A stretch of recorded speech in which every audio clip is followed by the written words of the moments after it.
ಉತ್ತರ ಕನ್ನಡ ಜಿಲ್ಲೆಯ ಹಳಿಯಾಳ ಕ್ಷೇತ್ರದ ಹಳಿಯಾಳ ಪುರಸಭೆ ವ್ಯಾಪ್ತಿಯಲ್ಲಿ ಕಾರ್ಯನಿರ್ವಹಣೆ ಮಾಡುವ ಎಲ್ಲ ಪೌರ ಕಾರ್ಮಿಕರು ಹಾಗೂ ಪೌರ ನೌಕರರು ವಿವಿಧ ಬೇಡಿಕೆಗಳ ಈಡೇರಿಕೆಗೆ ಒತ್ತಾಯಿಸಿ ಪುರಸಭೆಯ ಮುಂದೆ ಪ್ರತಿಭಟನೆಯನ್ನು ನಡೆಸುತ್ತಿದ್ದಾರೆ. ಈ ಸಂದರ್ಭದಲ್ಲಿ ಪ್ರತಿಭಟನಾ ಸ್ಥಳಕ್ಕೆ ಆಗಮಿಸಿದ ಮುಖ್ಯ ಅಧಿಕಾರಿಗಳಾದಂತಹ ಅಶೋಕ್ ಸಾಸೇನವರ್ ಮತ್ತು ವ್ಯವಸ್ಥಾಪಕ ಈಶ್ವರ್ ಕೊಡ್ಲಿ ಅವರಿಗೆ ಎಲ್ಲ ಪೌರ ನೌಕರರ ಮತ್ತು ಕಾರ್ಮಿಕರ ಸಿಬ್ಬಂದಿಗಳು ಮನವಿಯನ್ನು ಸಲ್ಲಿಸಿದ್ದು, ಇದೇ ಸಂದರ್ಭದಲ್ಲಿ ನಮ್ಮ ನ್ಯೂಸ್ ಸಮೂಹದ ರಾಜ್ಯ ಉಪಸಂಪಾದಕ ಬಸವರಾಜು ಸಹ ಇವರ ಹೋರಾಟಕ್ಕೆ ಬೆಂಬಲ ಕೊಟ್ಟು ನಂತರ ಇವರ ಅಭಿಪ್ರಾಯದ ಸಮಗ್ರ ವರದಿಯನ್ನು ತಯಾರಿಸಿದ್ದಾರೆ. ಅಷ್ಟೇ ಅಲ್ಲದೆ ಇನ್ನಾದರೂ ಈ ನಮ್ಮ ಸುದ್ದಿಗಳನ್ನು ನೋಡಿದ ತಕ್ಷಣ ಈ ಪೌರ ಕಾರ್ಮಿಕರು ಹಾಗೂ ಪೌರ ನೌಕರರ ಸಮಸ್ಯೆಗಳು ಈಡೇರಬಹುದೇ ಎಂಬುದನ್ನು ಕಾಯ್ದು ನೋಡಬೇಕಾಗಿದೆ.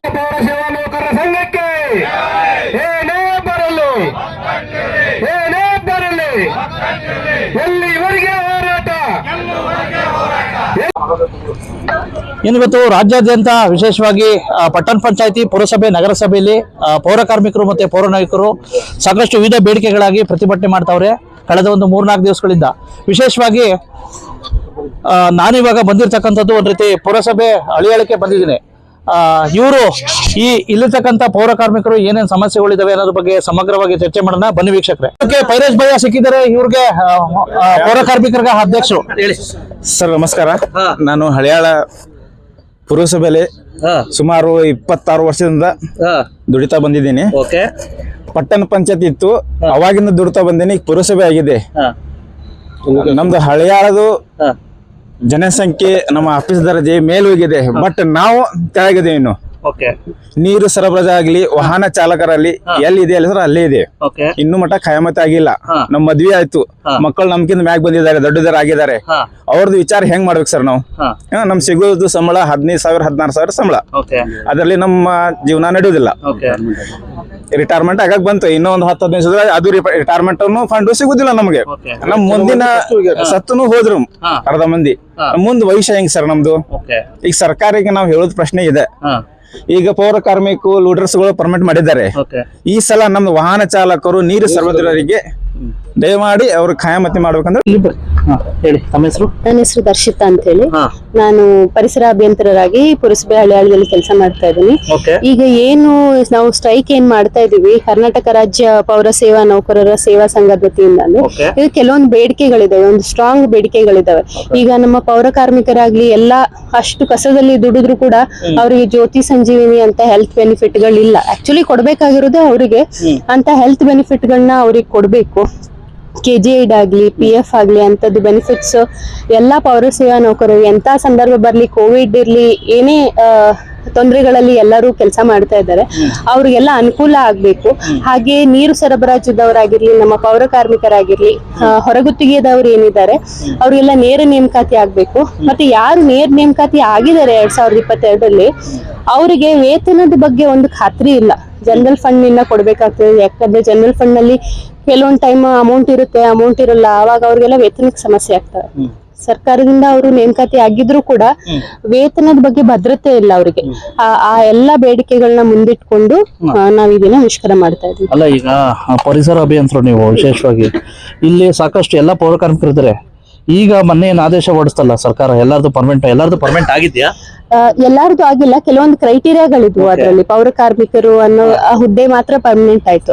ಅದನ್ನ ಬಿಟ್ಟು ಸಾಕಷ್ಟು ಹುದ್ದೆಗಳಲ್ಲಿ ಕೆಲಸ ಮಾಡ್ತಾ ಇದಾರೆ. ಲೋಡರ್ಸ್ ಆಗಿರ್ಬೋದು, ಮತ್ತೆ ಗಾರ್ಡನರ್ ಅಂತ ಪೋಸ್ಟ್ ಅಲ್ಲಿ ಕೆಲಸ ಮಾಡ್ತಾ ಇದ್ದಾರೆ, ಸ್ಯಾನಿಟರಿ ಸೂಪರ್ವೈಸರ್ಸ್ ಇದ್ದಾರೆ, ಬೇರೆ ಬೇರೆ ಹುದ್ದೆಗಳಿದ್ದಾರೆ, ವಾಹನ ಚಾಲಕರಿದ್ದಾರೆ. ಸಾಕಷ್ಟು ವರ್ಷದಿಂದ 10-12 ಕೆಲವೊಬ್ರು 30 ವರ್ಷದಿಂದ ದುಡಿದವರು ಇದ್ದಾರೆ.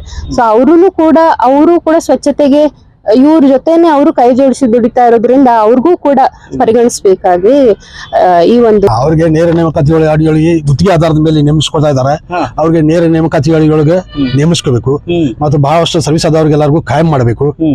ಮತ್ತು ಏನು ಗುತ್ತಿಗೆ ಆಧಾರ ಕೆಲಸ ಮಾಡ್ಕೊಂಡು ಎಲ್ಲಾ ನೌಕರರಿಗೂ ಎಲ್ಲಾ ಸವಲತ್ತುಗಳು ಕೊಡೋದ್ರ ಜೊತೆಗೆ ಎಲ್ಲಾ ಸರ್ಕಾರದ ಆದೇಶಗಳನ್ನು ಯಥಾವತ್ತಾಗಿ ನಮ್ಮ ಪುರಸಭೆಯ ಪೌರ ಎಲ್ಲಾ ನೌಕರರಿಗೂ ಅನ್ವಯವಾಗುವಂತೆ ಮಾಡಬೇಕು. ವಿಶೇಷವಾಗಿ ಪರಿಗಣಿಸಿ, ವಿಶೇಷ ಯೋಜನೆ ಅಡಿಯೊಳಗೆ ಪರಿಗಣಿಸಿ ಎಲ್ಲಾ ನೌಕರರಿಗೂ ಪೌರ ಕಾರ್ಮಿಕರಿಗೆ ನೇರ ನೇಮಕಾತಿಗಳಿಗೆ ಕಾಯಂ ಮಾಡ್ಬೇಕನ್ನುವಂಥದ್ದು ಬೇಡಿಕೆ. ನಾನ್ ಕೇಳೋದು, ನಾನು ಕಂಡಂತೆ ಒಬ್ಬ ಪತ್ರಕರ್ತನಾಗಿ ಕಂಡಂತೆ ಪೌರ ಕಾರ್ಮಿಕರಿಗೆ ಸೂಕ್ತ ತಿಂಗಳ ನೀವು ವೇತನ ಕೊಡಿ, ಮತ್ತು ಅಗತ್ಯ ಸೌಲಭ್ಯ ಕೊಡಿ, ಅವ್ರಿಗೆ ಆರೋಗ್ಯಕ್ಕೆ ತೊಂದರೆ ಆಗದ ರೀತಿ ಅಗತ್ಯ ಪರಿಕರಗಳು ಕೊಡಿ, ಅವ್ರು ಕೊಡ್ತಕ್ಕಂಥ ಏನು ವಾಹನಗಳು ಇರ್ಬೋದು, ಕೊಡ್ತಕ್ಕಂಥ ಸಲಕರಣೆಗಳು ಕೊಡಿ, ಆಯ್ತಾ. ಮತ್ತೆ ಅವ್ರಿಗೆ ಏನು ಪರ್ಮನೆಂಟ್ ಆಯಿತು, ಮತ್ತೆ ನೇಮಕಾತಿ ಆದೇಶಗಳು ಎಲ್ಲರಿಗೂ ಸಹ ಆದಷ್ಟು ಬರ್ತಾ ಬರ್ತಾ ಪರ್ಮನೆಂಟ್ ಆಗಲಿ, ಸೂಕ್ತ ವೇತನ ಸಿಗಲಿ ಅಂತಕ್ಕಂಥ ಮಾತುಗಳನ್ನು ಹೇಳ್ತಾ, ದಯವಿಟ್ಟು ಜನಪ್ರತಿನಿಧಿಗಳಿಂದ ಮತ್ತೆ ಈ ಜನಪ್ರತಿನಿಧಿಗಳ ಚೇಲಗಳು ಇರ್ತಾರಲ್ಲ ಅವರಿಂದ ದಯವಿಟ್ಟು ದಬ್ಬಾಳಿಕೆ ತಪ್ಪಿಸಿ, ಆಯ್ತಾ.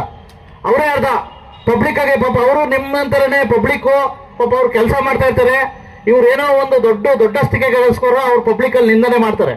ಎಲ್ಲದಕ್ಕೂ ಬಯಸ್ಕೋಬೇಕು ಪೌರ ಕಾರ್ಮಿಕರು, ಎಲ್ಲದಕ್ಕೂ.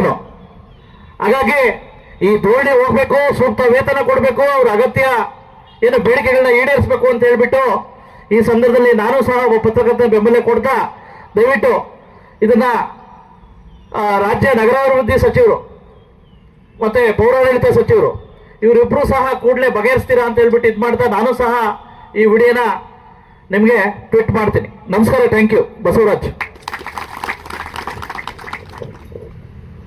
Bureau report Basavaraju, BV5 news Kannada, Haliyal. Thanks for watching. Read, discuss and debate with editor Dr. Yan Prashant Rao. Wanted reporters in print, digital and visual media for Bharat Vaibhav Daily Newspaper, BV News 5 Channel and BV Fast Web News from all the talukas of Karnataka, Goa and Maharashtra. If interested, send your resume to 9019229369.